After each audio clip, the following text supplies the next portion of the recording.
yung aking sabihin karanasan. Kung paano rin ako binago ng Panginoon kagaya ni Zacchaeus. Alam nyo mga kapatid, nagtataka ako yung topic ni Pastor ngayon, ayun din ang pag sa sarili ko. Hindi naman kami nag-usap ni Pastor, pero yun nga, all things work together for good na sinasabi. Mga kapatid, ikwento ko ang aking kunting karanasan. Nung nasa Saudi pa ako, mga kapatid, marami na rin nag-invite sa akin ng ganito, pero hindi ko pinapansin kasi hindi pa ako handa. Siguro, hindi ako handa.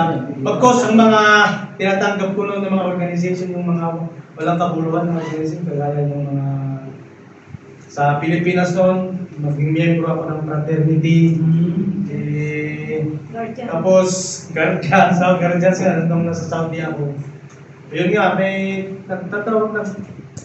nag-invite din sa akin sa ng simbahan. Kaya lang, pupunta ako, kaya lang nasa likod ako. Parang wala lang, parang nandun lang, na parang stand ko nga, nakakapag-pumasok kami. Hindi rin na-absorb sa akin ko yung pan ng Panginoon kasi nga.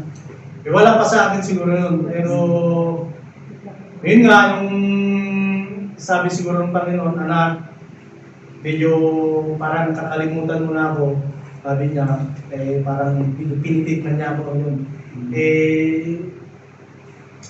May dalawa akong kasamahan sa trabaho noon na parang sila na parang siniraan ako, naniwala. Di ba? Kapag dalawa ko sa yung sa na parang witness na naniwala naman yung sa kumpanya ko. Kaya, hindi naman sa 10 years, pero pina-exit ako. Instead na Pilipinas, ang iniwiyan ko, dito ako sa Armenia napadpad kasi nga, ang Panginoon may plano siya para sa akin. Ayun mga kapatid, nung nandito na ako sa Armenia, ayun, hindi ko pa rin siya tinatanggap hanggang siya palagi niya akong hinahanap, hindi pa rin ako tinatanggap. Yan, bawat linggo noon talagang naghahanap din ako ng mapaparteman kasi nga wala pa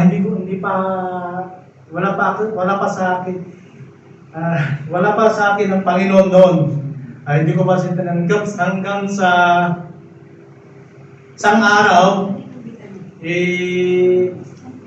kailan ba yun? 2021 nasakay pa tayo kay Bebong Pagpunipal 2021. Doon, 2022 yun, 2022. Yung bumalik kami. 2022 po, ayun na, tinanggap ko ng Panginoon na. Ayun, binago niya ang buhay ko. Mula nung tinanggap ko siya, ayun na, salamat kay Pastor, kay Sis Marcia din na nagpon talaga sa akin, nagpusiki na halos gabi-gabi rin na binapanalangin na i-touch niya yung kanino para bumalik sa kanya at tanggapin ko na siya. Ayun, tapos nung tinanggap nag-repent ako sa kanya dahil kay Pastor kasi nga New Year noon na matanggap ko. Tapos kay Sis Erlyn din na parang siyempre walang matirahan sila Pastor noon. Yun nga parang incident, parang hindi naman aksidente siguro Pastor kasi may paraan nga yun. Tapos pumunta sa bahay nila Sis Pando sa Klingka pa lang noon. Sabi niya, yun ang second time na napag ko sila Pastor. Kaya nag-iisip ako baka ito na talaga yung paraan para tanggapin ko siya. Ayun nga, tinanggap ko ang Panginoon. Tapos, sa madaling sabi, binago niya yung buhay ko. Alam niyo, nung nasa Pilipinas ako, ang hawak ko noon, papel at saka ballpen. Hindi papel na Biblia, papel ito yung, kasi sugaran ako noon. Wedding, nagpapatay ako ng wedding noon. Ayun, nung binago na ako ng Panginoon, hindi na papel ang hawak ko, Biblia na. Biblia na. Yun ang pan ng Panginoon sa akin. Tapos, nung tinanggap ko na rin siya, bawat linggo na, hindi na ako naghahanap ng maparteman, kundi dito na siya sa bahay. Dito na sa church na ako pumupunta. Yan ang power ng Panginoon mga kapatid.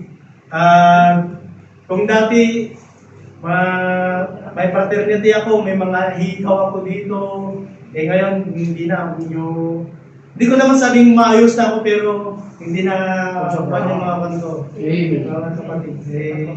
Tapos, natuto na rin akong tumayo dito sa harapan. Marunong kahit pa paano, meron na rin akong konting naiambag na salita niya sa mga na ituturo na kahit wala pa akong alam sa Biblia, dahil sa Espiritu, i-share ko yung mga salita ng Panginoon.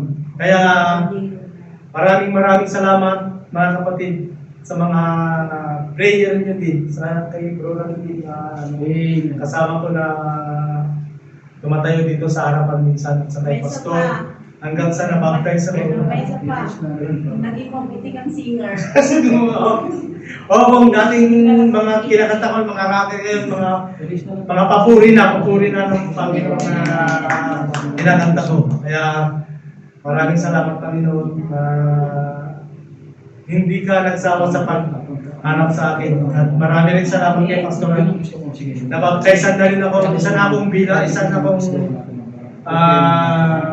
miyembro ng Bethany Baptist Church. Ngayon lang po mga kapatid, sana kayo rin mga kapatid, tanggapin nyo na rin Panginoon at magpabaptize na rin kayo bilang isang full pledge na anak kayo ng Panginoon at isang miyembro ng simbahan. Kayo lang po mga kapatid. Amen. Thank you.